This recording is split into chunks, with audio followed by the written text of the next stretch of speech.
பெரிய ஒரு பதவியில் இருந்தாலும் சரி அல்லது சின்ன ஒரு வேலையில் இருந்தாலும் சரி, இந்த வாய் துர்நாற்றம் அப்படின்ற ஒரு நிலையில சில பேர் பாதிக்கப்பட்டிருப்பாங்க.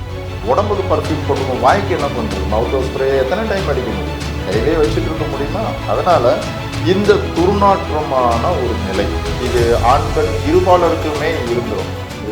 நீங்கள் இன்றைக்கி எத்தனை நீங்கள் பேஸ்ட்டு வந்து விளம்பரப்படுத்தி நீங்கள் உங்களை வாங்க வச்சு விளக்க வச்சாலும் ஸோ ஒரு கொஞ்ச நேரத்தில் மறுபடியும் நீங்கள் எதாவது சாப்பிட்டு மறுபடியும் ஒரு மணி நேரம் வாய் திறக்காமல் அமைதியாக இருந்துட்டு பேச ஆரம்பிச்சிங்கன்னா இந்த துர்நாற்றம் அப்படின்றது உருவாயிடும்.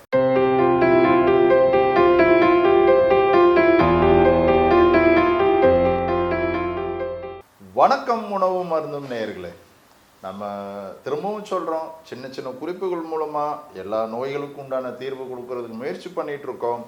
இது பலன் அடைந்தவர்களுடைய ஒரு பதிவும் நாங்கள் வந்து தொடர்ந்து கேட்டுட்ருக்கோம்.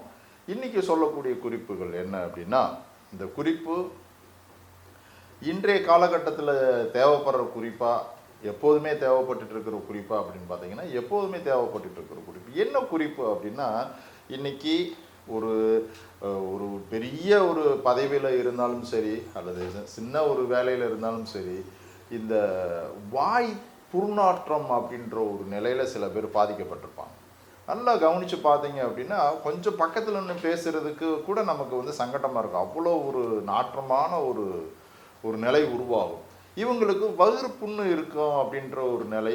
வயிறு புண்ணே இல்லாதவங்களுக்கும் வாய் நாற்றமும், உடலில் பார்த்தீங்க அப்படின்னா ஒரு மாதிரி ஒரு கெட்ட நாத்தம் வந்து அவங்க மேலே அடிச்சிட்ருக்கும். இன்றைக்கி எண்ணற்ற ஒரு பர்ஃப்யூமு அந்த மாதிரி ஒரு நறுமண பொருட்களை பயன்படுத்தினாலும் கூட ஒரு நாள் தீர்ந்து போயிடுச்சு, ஒரு 2 நாள் நான் வந்து ஸ்ப்ரே அடிக்காமல் போக முடியல, அந்த அளவுக்கு துர்நாற்றத்தோட சரீரம் இருக்கிறத நம்ம வந்து நிறைய பேர்த்திட்ட பார்த்துருப்போம்.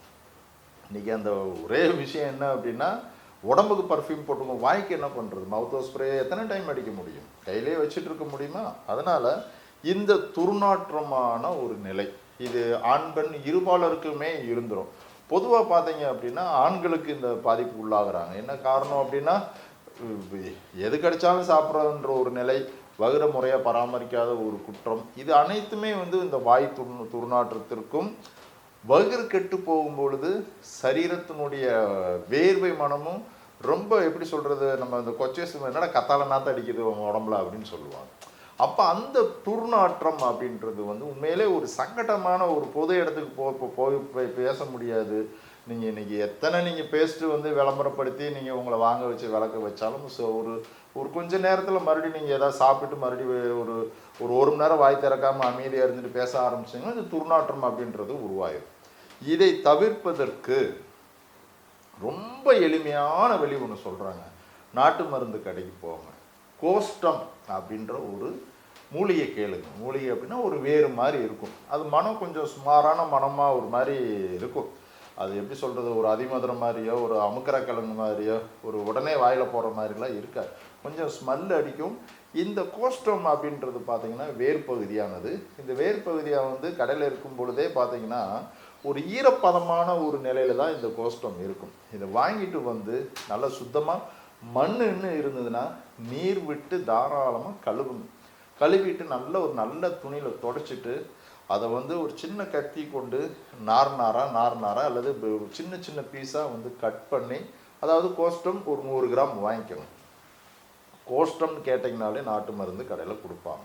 வாங்கி மண் மேலே இருந்தது அழுக்கு இருந்ததுன்னா ஒன்று கழுவுறதோ அல்லது ஈரத்துணி வச்சு துடைப்பதோ ஏதோ ஒரு ரூபத்தில் சுத்தம் பண்ணி எடுத்து சிறு துண்டுகளாக கட் பண்ணி நல்ல வெயிலில் வந்து எப்படி சொல்லுவாங்க அப்படின்னா, தமிழில் நல்லா அலற காய விடுங்க அப்படிமா, நல்லா காய விட்டுருங்க.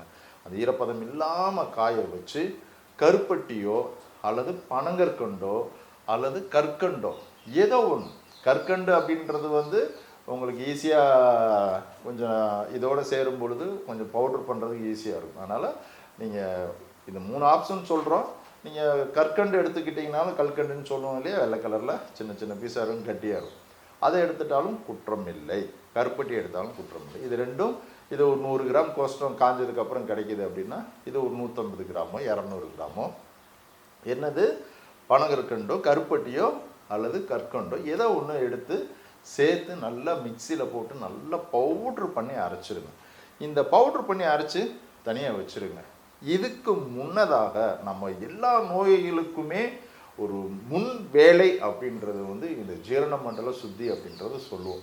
நீங்கள் என்ன சொல்கிறோம் அப்படின்னா, ஒரு நாட்டு மருந்து கடையில் இந்த கோஷ்டம் வாங்கும் பொழுது ராஜபேதி மாத்திரை அப்படின்றதையும் வாங்கி நல்லா வகுரை சுத்தம் பண்ணுறது. அந்த ராஜபேதி மாத்திரை என்ன வழிமுறையில் சாப்பிடுன்னு சொல்லி அதிலே ஒரு துண்டு பேப்பரில் எழுதி வச்சுருப்பாங்க. அதை பார்த்து ராஜபேதி மாத்திரையை எடுத்துக்கொண்டு வகுர ஜீரண மண்டலத்தில் நல்லா சுத்தி செய்து அதற்கு இடையில இந்த இதையும் ரெடி பண்ணி வச்சுக்கிட்டு காலையில் ஒரு ஸ்பூன் மாலையில் ஒரு ஸ்பூன் ஒரு சுடு தண்ணிலையோ அல்லது வெறுமனை வாயில் போட்டு சப்பி சாப்பிட்றதோ ஏதோ ஒரு ரூபத்தில் நீங்கள் இதை எடுத்துக்கொள்ளும் பொழுது ஒரு 15 நாள்லேருந்து ஒரு 25 நாளுக்குள்ள சரீரமாகப்பட்ட அந்த துர்நாற்றம் என்பது உறுதியாக போகும். சகோதர சகோதரிகளை புரிஞ்சுக்கோங்க. நம்ம பெரிய பதவியில் இருப்போம், பக்கத்தில் வந்து யாராவது பேசுனாங்கன்னா மூஞ்சி சுளிக்கிற அளவுக்கு வாயில் துர்நாற்றம் இருக்கும்.